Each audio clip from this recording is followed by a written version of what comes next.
किस चीज की, इस ऑब्जेक्ट की एवरेज स्पीड जो होगी 0 से 30 तक गई, मतलब एवरेज स्पीड कितनी है 15, और 15 की स्पीड से हमने 3 सेकंड गिरने दिया है, मतलब कितना उसने गिर लिया होगा 45, ठीक है ना।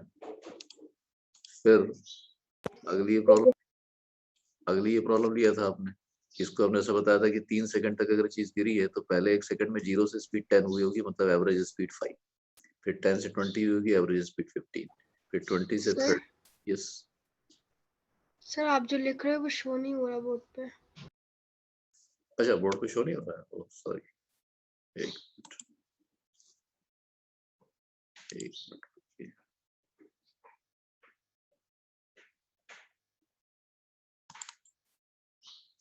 एक मिनट रुकिए।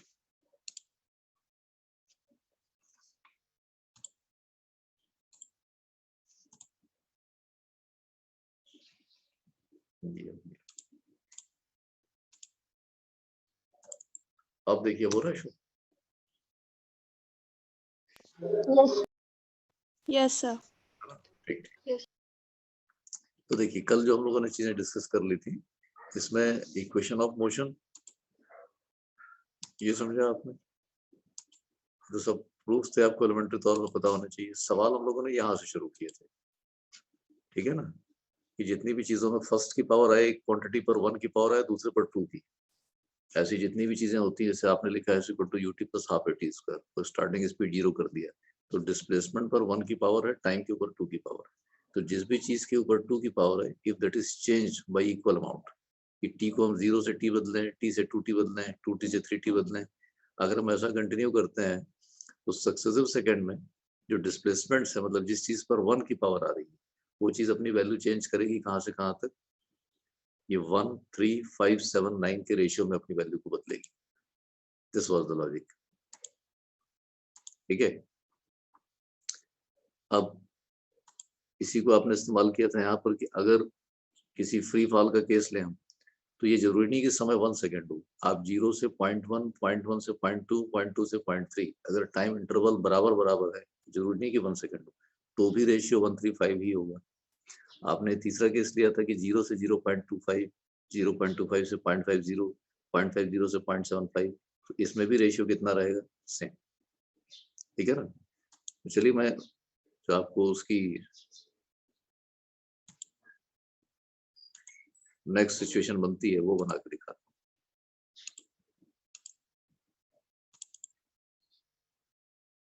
हूँ। हम अगली सिचुएशन पर चलते हैं।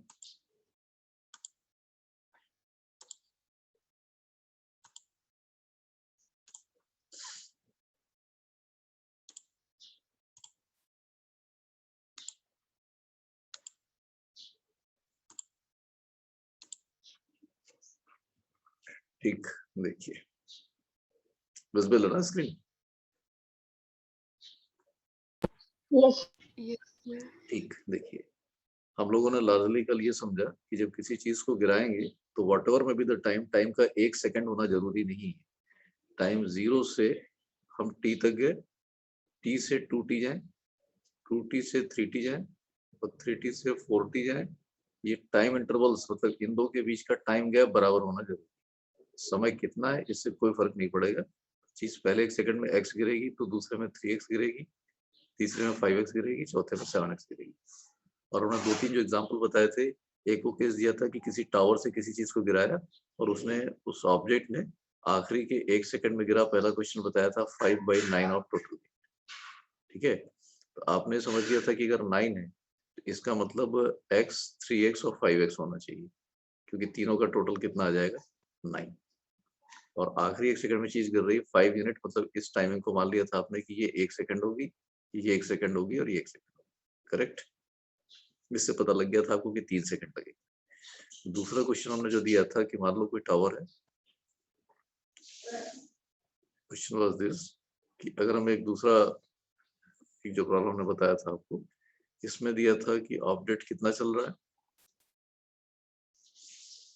आखिरी 1 सेकंड में दूसरे क्वेश्चन में डिस्कस किया था कि ये चल रहा है 7/16, यही था क्वेश्चन।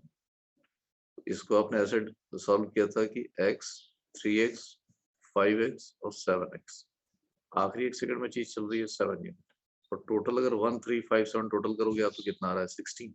तो क्योंकि सवाल में कहा गया था ड्यूरिंग लास्ट सेकंड, इसका मतलब कि ये टाइमिंग 1 सेकंड, तो फिर ये भी 1 सेकंड होगी, और ये भी 1 सेकंड होगी, और ये भी 1 सेकंड होगी। तो टोटल टाइमिंग कितनी आ गई थी 4 सेकंड।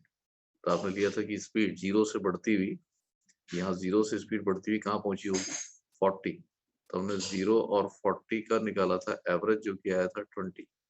ऑब्जेक्ट 20 की स्पीड से 4 सेकंड तक चला, मतलब उस ऑब्जेक्ट ने जो डिस्टेंस चली होगी वो कितनी होगी 80।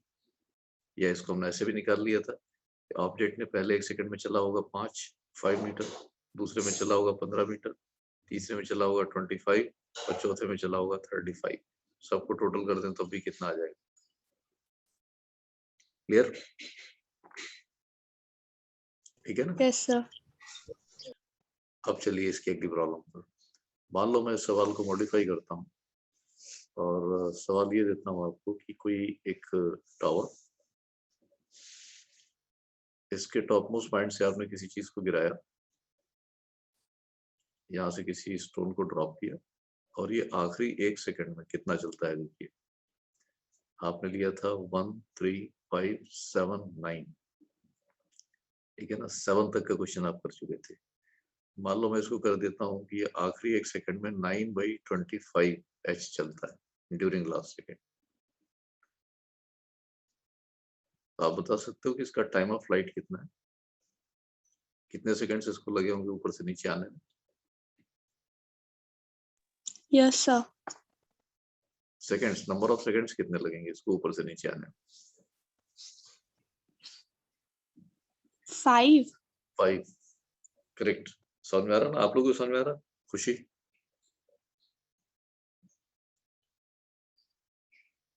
ठीक है ना? ये यस सर। समझ में आ गया ना 5 कैसे आएगा? क्योंकि इसने जो ऑब्जेक्ट है, आपको नीचे दिख रहा है, डिनोमिनेटर को देखना है, डिनोमिनेटर कितना आ रहा है 25। जब चीज गिरेगी तो ये x 3x 5x 7x और 9x, ठीक है? इन सबका टोटल करिए। 1 + 3 4, 4 + 5 9, 9 + 7 16, 16 + 9 25। तो ये जो पूरा वैल्यू दिख रहा है कितना दिख रहा है 25। और इसको कहा गया है कि आखिरी 1 सेकंड में चीज गिर रही है 9/25, 9 यूनिट आउट ऑफ 25। इसका मतलब ये कहा गया है कि ये टाइमिंग 1 सेकंड, और जब 1 सेकंड ये है, 1 ये सब मिला करके टोटल टाइमिंग कितना होगी? टाइम ऑफ फ्लाइट पकड़ में आ गया हमको कि 5 सेकंड। जब टाइम ऑफ फ्लाइट 5 सेकंड है, इसका मतलब ऑब्जेक्ट अपनी स्पीड 0 से बढ़ा करके 50 कर रहा होगा, करेक्ट? जब 0 से बढ़ा के 50 कर रहा है तो 0 + 50/2, इसकी एवरेज स्पीड कितनी आ गई 25। और 25 की एवरेज स्पीड से कितने सेकंड गिरने के लिए दिया आपने 5। तो डिस्प्लेसमेंट कितनी होगी? यही आंसर बताइए। Yes sir. ठीक। अब इसी चीज को अगर हम ऐसा देखें कि ऑब्जेक्ट जब 0 से 1 सेकंड चला होगा, ठीक है, मतलब पहला जो एक स्लॉट आप जानते हो कि चीज पहले एक स्लॉट पे गिरती है तो 5 मीटर गिरती है, फिर 15 मीटर गिरती है, फिर 25 मीटर गिरती है। हम इस सबको टोटल कर दें, पहले 1 सेकंड से 5 मीटर, फिर 15 मीटर, फिर 25 मीटर, फिर 35 मीटर और फिर 45 मीटर। इन सबका टोटल करो, again you will be getting 125, correct? No problem? ठीक है, बताइए, कंफ्यूजन तो नहीं? No sir. बिल्कुल इजी। यहाँ पर भी ट्रिक लग सकती है, उसको हमने अप्लाई करना पड़ेगा। जहाँ भी ट्रिक्स लग सकती हैं, शॉर्टकट हो सकता है, वो देखना पड़ेगा। तो अगली चीज देखिए, अब इसी सवाल का एक कदम आगे का हम पॉइंट देखते हैं। सवाल को मैं चेंज कर देता हूँ। अभी आपने क्या किया था 135 लिया था, ठीक है? देखो अब मैं इसी सवाल को अल्टर कर रहा हूँ 135। अभी आपने जो पिछला क्वेश्चन पढ़ा वो क्या कह रहा था कि आखिरी 1 सेकंड में चीज 5/9 कर रही। मान लो मैं इन दोनों को मर्ज कर देता हूँ और मैं कहता हूँ कि आखिरी सेकंड में चीज 8/9 टोटल हाइट चल रही। इसका मतलब टाइम ऑफ फ्लाइट क्या है बताइए? टाइम ऑफ फ्लाइट तो 3 रहेगा। नो, सेम कैसे रहेगा? Time of flight will not be same. हमने क्वेश्चन जो दिया है, ध्यान से सुनिए फिर से। क्वेश्चन ये है कि object falls through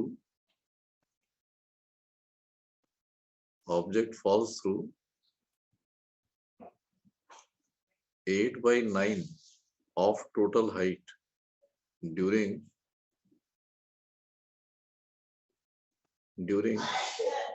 last second. During last, आपको टावर की हाइट बतानी है और जी यूज करना है 10। अब बताइए, बता सकता है क्या कोई? पिछले क्वेश्चन में हमने क्या कहा था? 5/9 चलता है आखिरी 1 सेकंड में, तो आपने ये कहा था कि ये जो टाइमिंग है ये 1 सेकंड होगी। इस सवाल में हम क्या कह रहे हैं? हम कह रहे हैं कि जो 8 यूनिट है, आखिरी सेकंड में चीज कितना चल रही है? आखिरी 1 सेकंड में चीज 5 यूनिट चल रही है कि 8 यूनिट चल रही है?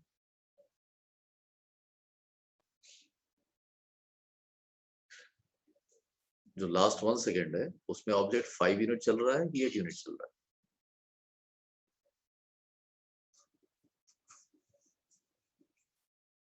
जो क्वेश्चन का डाटा है आपका, उसके हिसाब से आखिरी 1 सेकंड में क्या कहोगे आप? ऑब्जेक्ट चल रहा है 8/9 ऑफ टोटल हाइट। इसका मतलब क्या हुआ कि कुल जो स्लॉट्स हैं वो कितने? 9, और आखिरी 1 सेकंड में चीज कितना चल रही है? 8। ऐसे ही? Yes sir. ठीक है, आखिरी 1 सेकंड में चीज चल रही है 8। देखो आप ध्यान से, ये टावर हो गया टोटल, क्योंकि नीचे 9 है, इसका मतलब जो स्लॉट्स बनेंगे वो तो 135 के ही बनेंगे। जो स्लॉट्स बनाओगे आप कि पहले डिस्प्लेसमेंट x हुआ होगा, फिर 3x हुआ होगा, फिर 5x, क्योंकि पूरे का टोटल कितना आ रहा है? 9 आ गया। ठीक है, नीचे का काम खत्म हो गया। अब ऊपर डिजिट कितनी चाहिए आपको? 8। 8 तो इसमें आ ही नहीं रहा, कैसे बनेगा 8? आखिरी के 2 मिला दें, 8 बन रहा है। 5 + 3 8 होगा कि नहीं? नहीं है सॉरी। Yes sir. आखिरी के इन 2 को मिला दो आप, आखिरी 1 सेकंड में चीज चल रही है 8 यूनिट, और टोटल यूनिट्स कितनी है? 9। और आपको पता है कि सारे टाइम इंटरवल बराबर है, और ये दोनों का टाइमिंग मिला के कितना है? 1 सेकंड है ना, क्योंकि सवाल में कहा गया है ड्यूरिंग लास्ट सेकंड, मतलब ये दोनों का टाइम मिला के 1 सेकंड है। मतलब क्या ये टाइमिंग 0.5 सेकंड है?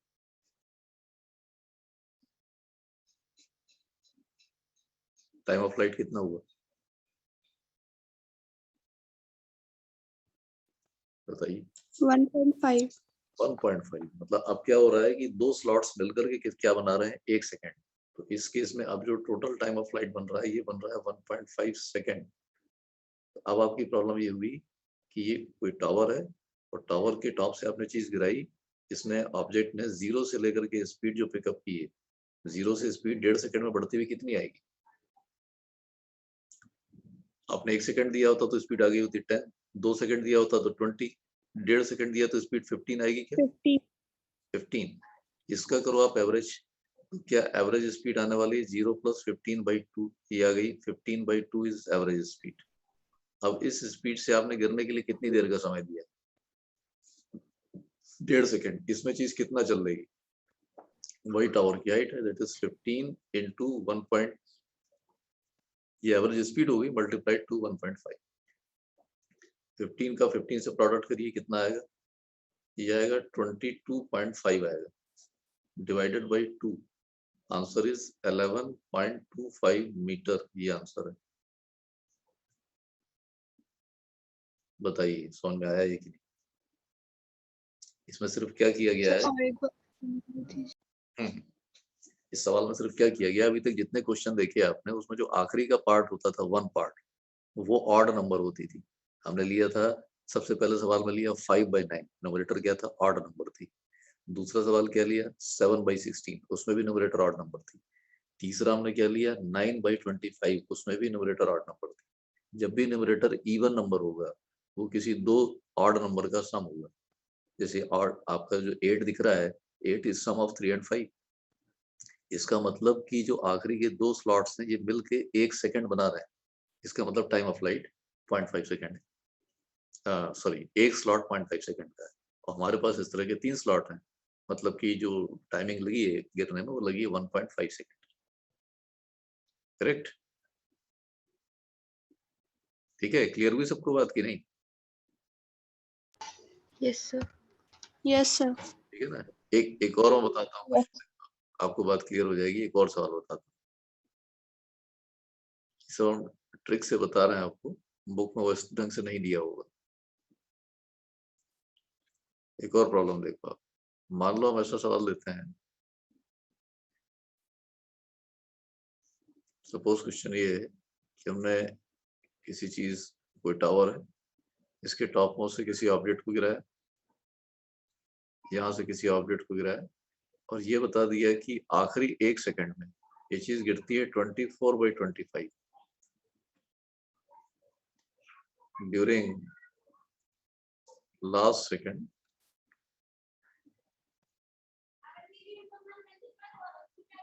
Object covers 24/25 h। ठीक है, आपको पता करना है कि टावर की हाइट क्या है। जी की वैल्यू दी हुई है 10 मीटर पर सेकंड स्क्वायर। ये सवाल आप बता सकते हो, आप कोई क्लू?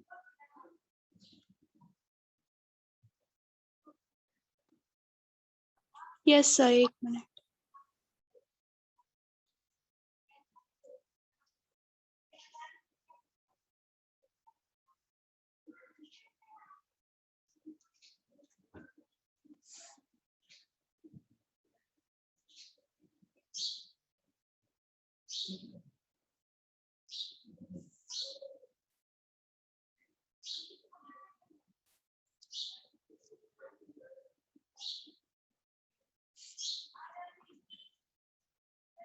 आपको सिर्फ ये पहचानना है टाइम ऑफ फ्लाइट कितना है।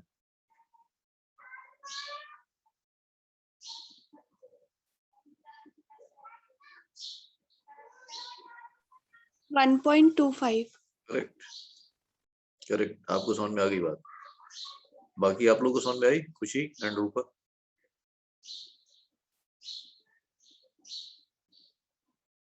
गॉट द पॉइंट और नॉट?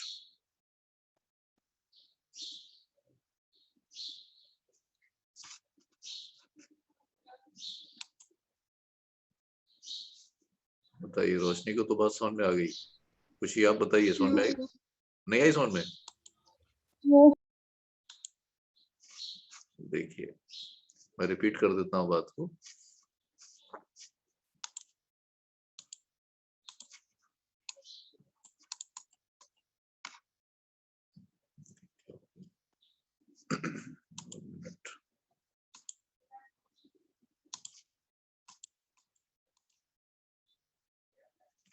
देखिए क्या होगा कि हमको टोटल टाइमिंग कितनी दी गई, जो हमको डाटा दिया गया 24/25 इसमें डिनोमिनेटर कितना आ रहा है? आपसे कहा गया 24/25 इसका मतलब ये है कि अगर चीज 25 यूनिट टोटल गिरेगी तो उसमें से 24 यूनिट आखिरी 1 सेकंड में गिरेगी। देखिए पहले तो हम 25 क्रिएट करें, कैसे? x 3x 5x 7x और 9x। आप टोटल करो, 1 + 3 4, 4 + 5 9, 9 + 7 16, 16 + 9 25 हो गया। मतलब स्लॉट्स कितने आ रहे हैं इसमें? 5, 1 2 3 4 5। अब आपको न्यूमरेटर में कितना चाहिए? 24। नीचे से चलो आप जोड़ते जाओ जब तक 24 ना आ जाए। इस पूरे का टोटल 24 है क्या?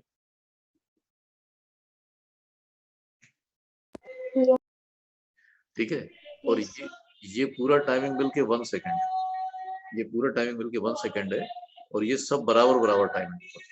मतलब 1 सेकंड के 4 टुकड़े किए गए हैं कि ये जो टाइमिंग है ये 0.25 है, ये टाइमिंग भी 0.25, ये 0.25 और ये भी 0.25 और ये टाइमिंग भी 0.25।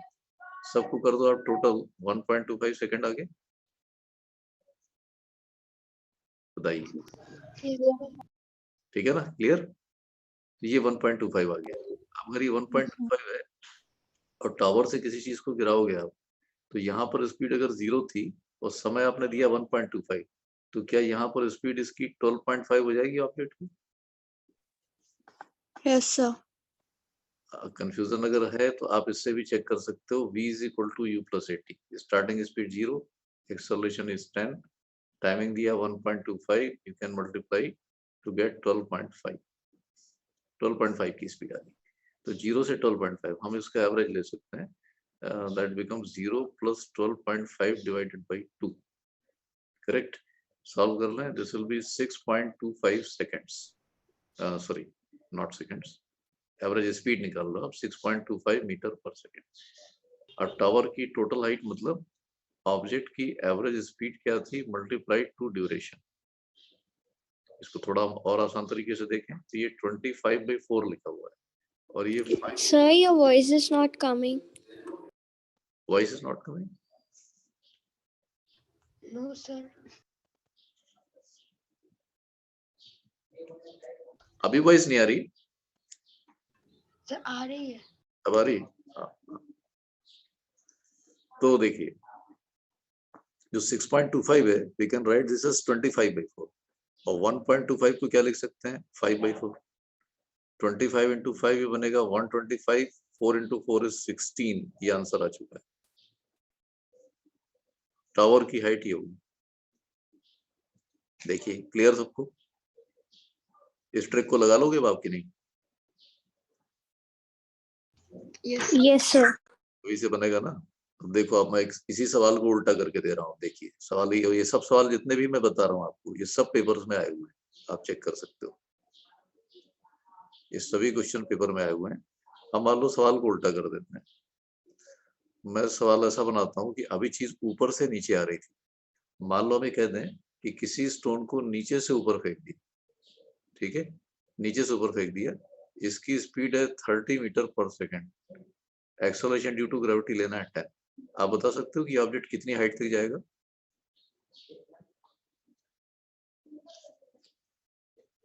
जी को 10 मानना है आपको। सर एक बार क्वेश्चन रिपीट कर दीजिए। माय क्वेश्चन इज कि आप एक स्टोन को ऊपर की तरफ प्रोजेक्ट करते हो, वर्टिकली अपवर्ड प्रोजेक्ट करते हो 30 मीटर पर सेकेंड और जी की वैल्यू दे रखी है हमने 10 मीटर पर सेकेंड स्क्वायर।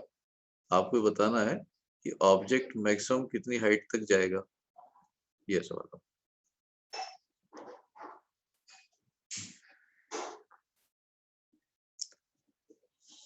जो मैंने टेक्निक बताई 135, आप उससे आंसर तक तुरंत पहुंच सकते हो।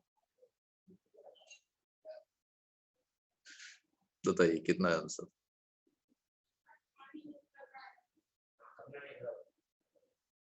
देखिए प्रॉब्लम को ऐसा समझिए, हमने कितनी So 150 answer will be 150 metre. आप बताइए खुशी कितना होना चाहिए आंसर?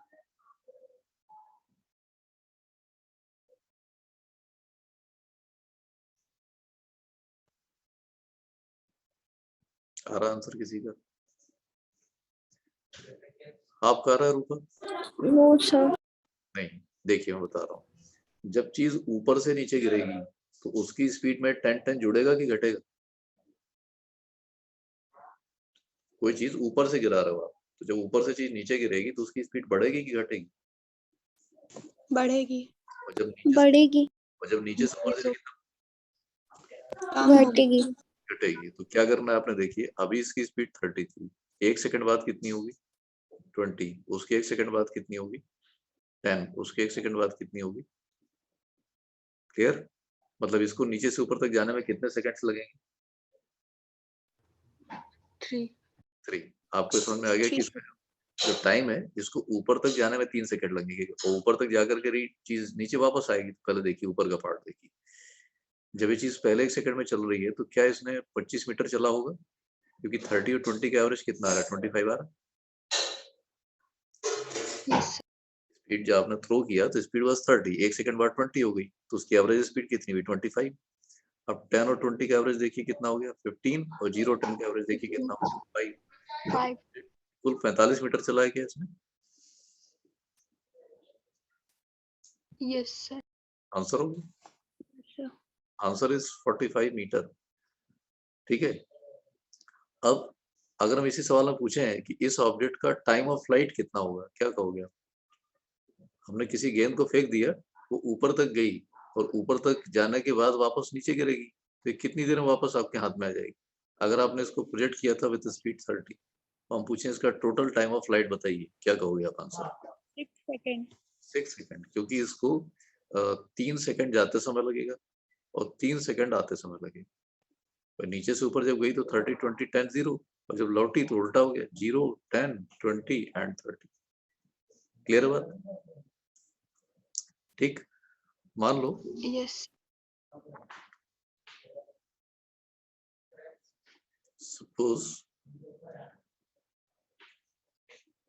सपोज हम कह देते हैं कि किसी चीज को हमने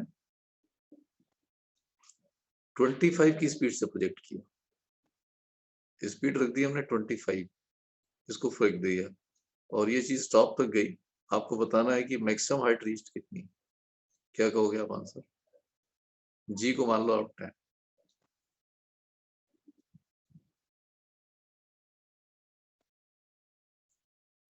अब वो इंटीग्रल में नहीं आ रहा आंसर, अब क्या कहोगे आप? टाइम ऑफ फ्लाइट कितना है इसका, मतलब कितने सेकंड में इसकी स्पीड 0 हो जाएगी, ये बताइए। 4. नो, 25 है। 4 तो तब आया होता जब उसकी स्पीड 20 रही होती, 2 सेकंड जाने में लगते, 2 आने में लगते, 4 होता 25। 0.5। 2.5 करेक्ट, 2.5। इसको 25 से फेंका है, जब ये चीज चलते हुए ऊपर पहुंचेगी तो इसको टॉप तक पहुंचने में जो समय लगने वाला है वो 2.5 सेकंड्स, और जब लौटेगी तो फिर 2.5 सेकंड। इसका मतलब इसका टाइम ऑफ फ्लाइट कितना है? इसका टाइम ऑफ फ्लाइट है 5 सेकंड। करेक्ट, हमको केवल मतलब है हाइट से, तो ये समझ में आ गई बात कि नीचे से ऊपर तक जाने में जो समय लगने वाला है दैट इज 2.5 सेकंड। इस पूरी जर्नी में इस ऑब्जेक्ट की एवरेज स्पीड क्या कहोगे? ये ऑब्जेक्ट चला था 25 से, जब टॉप मोस्ट पॉइंट पर होगा तो इसकी स्पीड 0 होगी क्या? Yes sir. Yes. इन दोनों का निकाल लो आप एवरेज।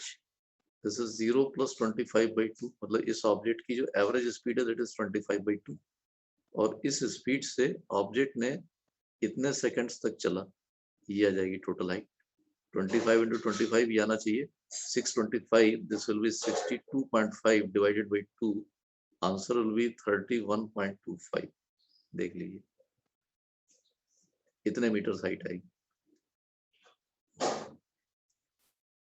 क्लियर, ट्रांसपेरेंट सबको बात? ठीक है। Yes, sir.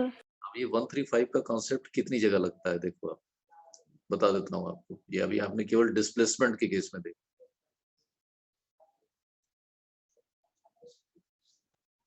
आप इसको देखो कि हम इसको कितनी जगह पर लगाएंगे। देखिए बता रहा हूँ, आप वर्क और एनर्जी में एक प्रॉब्लम पढ़ोगे।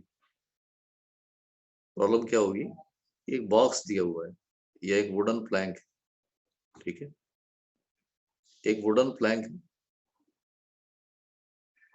और मान लो कोई बुलेट फायर करते हैं इसके ऊपर, कोई बुलेट फायर किया आपने विद सम सर्टेन वेलोसिटी। आपको बताया गया कि जब बुलेट इसमें एंट्री करती है, इस समय बुलेट की स्पीड थी v, और बुलेट की स्पीड जिस समय v/2 हुई, आधी रह गई जिस समय स्पीड, तब तक में इस ऑब्जेक्ट ने 3 सेंटीमीटर चल लिया। ये सवाल पेपर में आया। जब आपने क्या किया, किसी बुलेट को फायर किया किसी प्लैंक में, उसकी स्पीड घट के जब आधी रह गई, तब तक वो प्लैंक के अंदर 3 सेंटीमीटर चल चुकी थी। After what more distance it will come to rest, इसकी स्पीड जब 0 हो जाएगी, इस बीच में इसने कितना डिस्टेंस और चलना है, ये डिस्टेंस x बतानी। बता सकते हो आप आंसर? देखिए सीधी सी चीज है। अभी जो आपने फ्री फॉल का केस देखा, कि जब चीज ऊपर से नीचे आती है तो डिस्टेंस कैसे काउंट करते हो? x, 3x, 5x, 7x, 9x। और जब चीज नीचे से ऊपर जाती है तब क्या करते हो? उल्टा काउंट करते हैं। मतलब जब कोई चीज, किसी चीज की स्पीड घट रही है तो हम उल्टी काउंटिंग करते हैं। 1 3 5 7 9 के बजाय जो आखिरी जहां पे चीज रुक रही है, भाई बुलेट चलते हुए रुकेगी कहां पर? यहाँ रुकेगी, ठीक है ना? Yes sir. बुलेट जहां पर रुकने वाली है, कि मान लो हमने बताया कि बुलेट v स्पीड से चली और v स्पीड से v/2 पर आ गई और v/2 से 0 आ गई, यहाँ रुकेगी। तो इन दोनों के बीच में चली गई डिस्टेंस अगर x है तो ये डिस्टेंस होनी चाहिए 3x। और सवाल में हमको दिया हुआ है कि इसके बीच में ऑब्जेक्ट ने कितना चला है, 3 सेंटीमीटर चला है। तो इसका मतलब हुआ कि 3x की वैल्यू 3 के बराबर, तो x की वैल्यू 1 के बराबर है क्या? बताइए। Yes, sir. फिर मैं सवाल को मॉडिफाई कर देता हूँ, देखो आप, मतलब ये सवाल भी जो हमने बताया आपको पेपर में आया है। आपको जो बेसिक ट्रिक्स हैं वो पता होनी चाहिए। देखिए, जैसे मान लो कोई बुलेट किसी बॉक्स के अंदर जा रही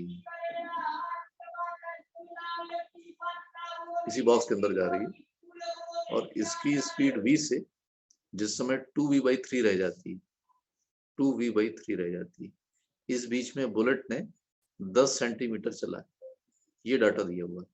after what more distance it will come to rest, रुकने के पहले बुलेट कितना चल लेगी बताइए। आप ट्रिक से इस सवाल का जवाब बता सकते हो क्या?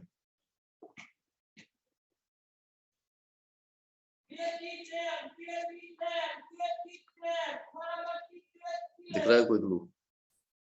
देखिए, इसकी स्पीड क्या है, v से कहां पहुंची, 2v/3। इन दोनों के बीच का गैप कितना है, v/3 है गैप।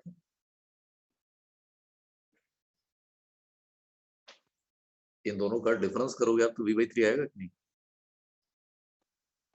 Yes, sir. और यहां से v/3 और कम कर दो आप, तो ये बच्चा v/3 और v/3 का कितना कर दो आप, 0। ये गैप्स कितने हुए, 3 गैप्स आ गए कि नहीं, v से 2v/3। Yes. क्लियर? हमको क्या करना है, गैप बराबर होना चाहिए, v से 2v/3, 2v/3 से v/3, v/3 से 0। करेक्ट? अब ये देखो आप कि यहाँ पर अगर चीज x चलेगी, इस इतने पार्ट में अगर x चलेगी तो यहाँ 3x चलेगी और यहाँ पर 5x चलेगी। Is that clear? Yes, sir. अब आप ये Yes, कहोगे v से 2v/3 में चीज कितना चल रही है, 10। तो v से 2v/3 में ये जो 5x आ रहा है, ये एक्चुअली सवाल में कितना दिया गया, 10। तो 5x 10 मतलब x की वैल्यू 2 है क्या? yes, sir. अच्छा, हमसे कहा गया कि 2v/3 से 0, 2v/3 से 0 मतलब ये डिस्टेंस पूछी गई। ये डिस्टेंस कितनी, 4x। This is 4 into 8 centimetre चलेगी। कोई दिक्कत हुई इसको समझने में? No, No, sir. sir. क्या होगा, सवालों को फॉर्मूले से हट करके देखना पड़ेगा आप। ऐसा नहीं कि केवल हम फॉर्मूले में उलझे हुए हैं, कैलकुलेट कर रहे हैं। कई चीजों को आप कॉमन सेंस से बहुत आसानी से निकाल लोगे बिना कैलकुलेट किए। एंड विद ग्रेजुअल प्रैक्टिस, अभी तक शायद चीजों को उस ढंग से आपने नहीं सोचा होगा। जब उनको इस ढंग से आप सोचोगे तो आपको उसमें कॉन्फिडेंस भी बढ़ जाएगा और कुछ कैलकुलेट भी नहीं करना पड़ेगा। आप हमेशा फॉर्मूले से लगा के अगर सवाल को करोगे तो आपको ये लगेगा कि ये सवाल बिना फॉर्मूले के नहीं बने, ऐसा आपको लगेगा। ऐसा है नहीं। आप कई सारे सवाल हैं जिनको आप कॉमन सेंस के बेसिस पर बड़ा इजीली इंटरप्रेट कर सकते हो। वो जो 135 की टेक्निक मैंने बताई, ये बहुत सारी जगहों पर लगती। जैसे मैं एक और केस बताता हूँ आपको।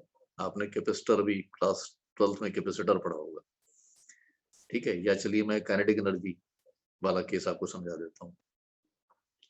जैसे कोई भी चीज, किसी भी ऑब्जेक्ट की काइनेटिक एनर्जी होती है 1/2 mv²।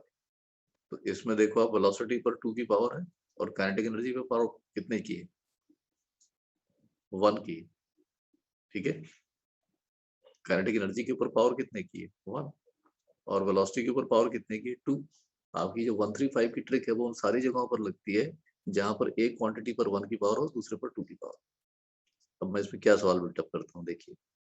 किसी ऑब्जेक्ट की वेलोसिटी 0 से v तक लेकर गया है, मतलब कोई चीज रुकी हुई थी, आपने उसको चलाया, स्पीड 0 से बढ़ा करके v की। ऐसा करने में जो एनर्जी आपने सप्लाई करनी पड़ी, दैट इज e।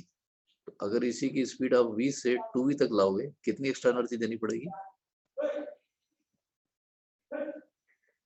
बताइए?